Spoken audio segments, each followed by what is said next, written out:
अस्सलाम वालेकुम। SNTV global के साथ मैं हूं आमना अनफाल। सबसे पहले न्यूज़ हेडलाइंस। भारत कश्मीर को कब्रिस्तान बनाकर ये ना सोचे कि अमन कायम कर दिया। निगरान वज़ीर इत्तलात मुर्तज़ा सोलंकी ने यौम यकजहती कश्मीर के हवाले से दफ्तर खारजा से निकाली गई रैली में मीडिया से गुफ्तगू की। कहा कि 1947 में भी कश्मीर ने खुद इरादियत का मुतालबा किया था। भारत ने उस वक्त भी जबरी इल्हाक किया, उसके खिलाफ कश्मीर ने आवाज़ उठाई। मजीद कहा कि 1987 के नाम निहाद इलेक्शन के खिलाफ भी कश्मीरियों ने आवाज़ बुलंद की। ये कश्मीर की चौथी नस्ल है जो इस जुल्म में मुब्तला है। निगरान वफाकी वजीर ने कहा कि भारत कश्मीर को कब्रिस्तान बनाकर ये ना सोचे कि उसने वादी में अमन कायम कर दिया। कश्मीरी अपने हुक्क खुद इरादियत के लिए कोशां हैं और हम उनके साथ खड़े हैं।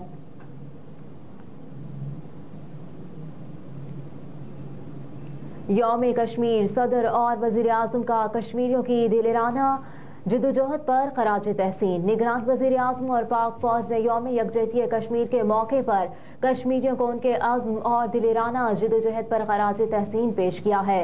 सदर पाकिस्तान आरिफ अलवी ने यौम यकजहती कश्मीर के मौके पर जारी बयान में कहा कि जम्मू कश्मीर का मुनसिफाना हल हमारी खारजा पॉलिसी का कलीदी सतून रहेगा। पाकिस्तान कश्मीरियों के हक़ खुद इरादियत के हुसूल तक हिमायत जारी रखेगा। दूसरी जानिब निगरान वज़ीर आज़म अनवारुल हक काकड़ ने कहा कि मसला कश्मीर का वाहिद और हतमी हल आज़ादाना इस्तिस्वाबी राय से किया जाएगा। सलामती कौंसिल की करारदादों के मुताबिक मसला कश्मीर को हल किया जाना चाहिए।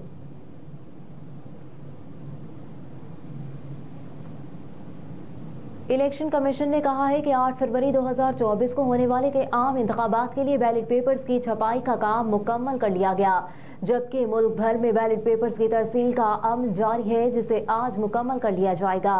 इलेक्शन कमीशन के तर्जुमान के मुताबिक तमाम 859 इंतखाबी हलकों के लिए 26 करोड़ बैलेट पेपर्स की छपाई का काम तीनों सरकारी प्रेस इदारों में मुकम्मल कर लिया। ऐसे हलके जहां अदालती फैसलों के मुताबिक दोबारा छपाई कराना पड़ी, उन हलकों के भी बैलेट पेपर्स की छपाई का काम बर वक्त मुकम्मल कर लिया गया है। पूरे मुल्क में बैलेट पेपर्स की तरसील का अमल जारी है, जो आज तक मुकम्मल कर लिया जाएगा। तर्जुमान ने कहा कि 2018 के आम इंतखाबात में 22 करोड़ बैलेट पेपर्स छापे गए थे और इस पर 2800 टन स्पेशल सिक्योरिटी कागज इस्तेमाल हुआ था, जबकि 2024 के आम इंतखाबात के लिए 26 करोड़ बैलेट पेपर्स छापे गए हैं, जिस पर 2170 टन कागज इस्तेमाल हुआ।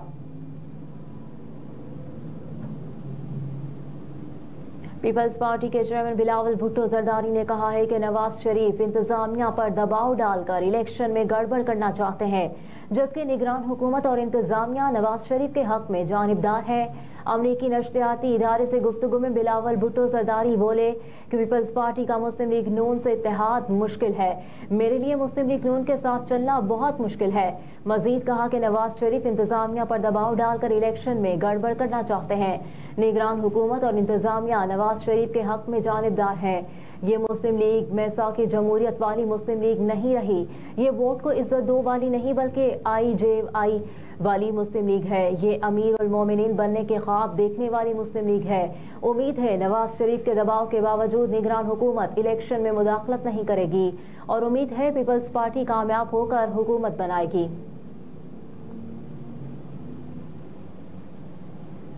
बलोचिस्तान के हसास पोलिंग बूथ वाले इलाकों में इंटरनेट सर्विस आरजी तौर पर बंद रहेगी। जान अचकजई के मुताबिक ये कदम इसलिए उठाया जा रहा है कि आम शहरियों की हिफाजत को यकीनी बनाना हुकूमत की अव्वलीन तरजीह है। मजीद कहा कि खदशा है कि दहशतगर्द सोशल मीडिया प्लेटफॉर्म्स को कम्युनिकेशन मकासद के लिए इस्तेमाल कर सकते हैं।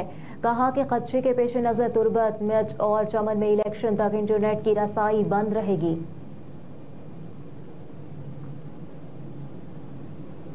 मेयर कराची मुर्तज़ा वहाब ने कहा कि बल्दियाती इदारों ने काम किया है तो शाहराहों से पानी साफ हुआ। कराची में मीडिया से गुफ्तगू करते हुए मुर्तज़ा वहाब ने कहा कि नईमुर रहमान और मुस्तफ़ा कमाल के लिए मुख्तलिफ और मेरे लिए मुख्तलिफ कराची है। मुश्किलात और परेशानियां हैं, लेकिन हम काम कर रहे हैं। MA जिना रोड और II चंडीगढ़ रोड का बुरा हाल था, आज क्लियर है। कहा कि बल्दियाती इदारों ने काम किया तो शाहराहों से पानी साफ हुआ। मुख्तलिफ इलाकों और गलियों में पानी है।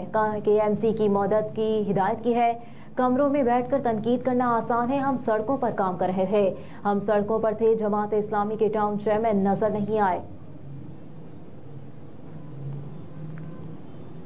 الیکشن کمیشن نے نگران حکومت کو PIA کی نجکاری سے روک دیا۔ سیکریٹری الیکشن کمیشن نے نگران وزیر اعظم کے سیکریٹری اور سیکریٹری کابینہ ڈویژن کو خطوط لکھ دیے۔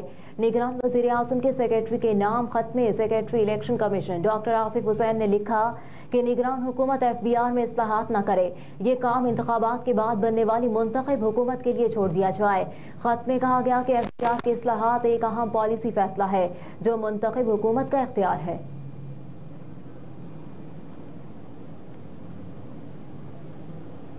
DI خان میں دہشت گردوں کا تھانے پر حملہ، 10 اہلکار شہید ہو گئے، 6 زخمی ہو گئے۔ پولیس کے مطابق DI خان کی تحصیل درابند کے تھانے پر رات گئے نامعلوم دہشت گردوں نے حملہ کیا۔ دہشت گردوں کے حملے میں ڈیوٹی پر موجود 10 پولیس اہلکار شہید اور 6 زخمی ہو گئے۔ اطلاعات کے مطابق واقعے کے بعد دہشت گرد فرار ہونے میں کامیاب ہو گئے۔ پولیس اور سیکورٹی فورسز نے دہشت گردوں کی تلاشی کے لیے سرچ آپریشن شروع کر دیا۔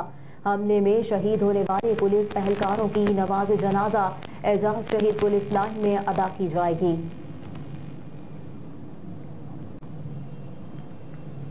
اسرائیل اور حزب اللہ کے درمیان کشیدگی روکنے کے لیے امریکہ نے کوششیں تیز کر دیں۔ عرب میڈیا کے مطابق اسرائیلی اخبار نے گزشتہ روز کہا کہ امریکی LG آموس ہاکسٹین اپنے موجودہ دورہ اسرائیل کے دوران وزیر اعظم بنجمن نیتن یاہو، جنگی کونسل کے وزیر بینی گینٹس اور صدر اسحاق ہرزوگ سے ملاقات کریں گے تاکہ حزب اللہ اور اسرائیل کے درمیان محاذ آرائی کو روکنے کے لیے ایک مؤثر بندوبست تک پہنچا جا سکے۔ گزشتہ 7 اکتوبر کو غزہ کی پٹی میں جنگ کے آغاز کے ساتھ ہی ایک طرف اسرائیلی فوج اور دوسری طرف لبنان میں حزب اللہ گروپ اور مسلح فلسطینی دھڑوں کے درمیان تقریباً روزانہ سرحد پار سے گولہ باری ہوتی ہے۔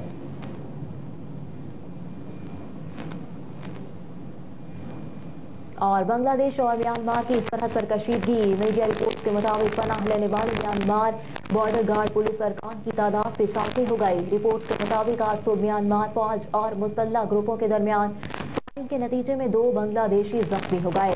میڈیا رپورٹ کے مطابق میانمار میں فوج اور مسلح گروپوں کے درمیان چند دنوں سے شدید لڑائی جاری ہے۔